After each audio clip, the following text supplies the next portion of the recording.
フロー調整の秘密を探りに来たものでなければ、懐の深い泉州は君を歓迎するだろう。泉州では遠路はるばるやってきた人々は種族の民と呼ばれている。羅刹も天外から来た行商人だ。物腰が柔らかい彼は医術にも詳しい。特別なところは彼が背負っている棺だろう。なぜか彼を見ていると何かを企んでいるように見えるな。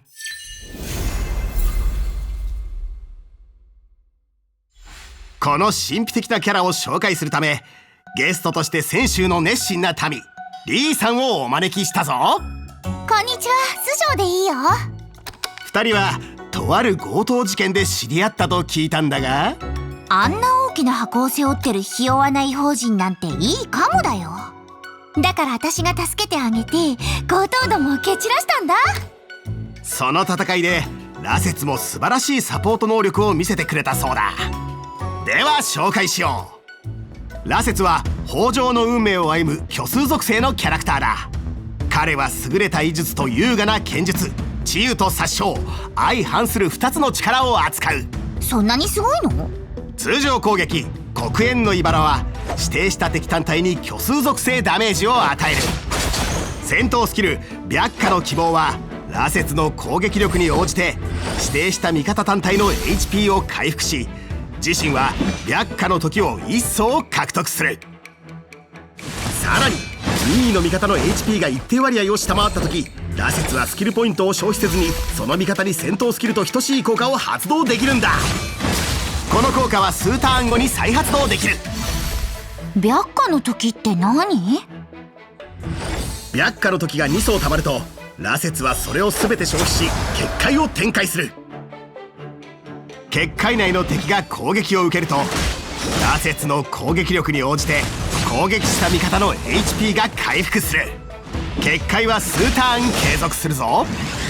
特定の奇跡を覚醒させると戦闘スキル発動時に指定の味方のデバフを1つ解除できるようになる。必殺技奇想の成就を発動すると羅刹は白化の時を1層獲得し、敵全体のバフを1つ解除して虚数属性ダメージを与える。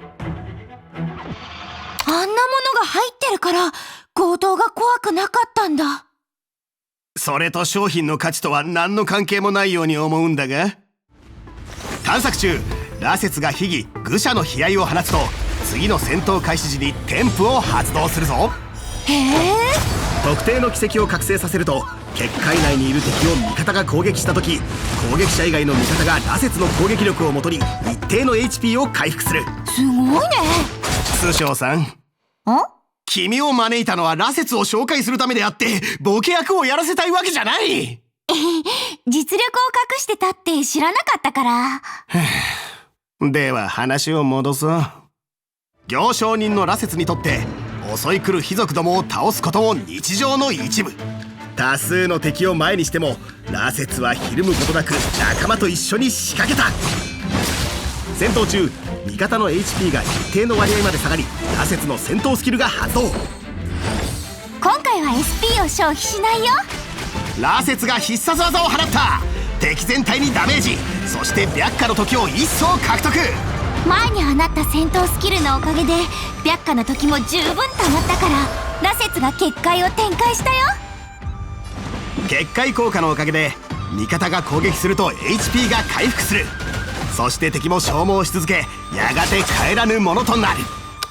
でも強盗たちがダッとの勢いで襲いかかってきたの。破竹の勢いね。けど私は素早く反応して一触即発で羅刹への攻撃を防いだんだ。危機一髪。強盗を倒した後ここに招待されたの。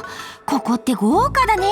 防奥に輝きを添えたって感じ。あなた様のご来臨でますます輝きましたよ。熟語間違ってないよね。間違ってる。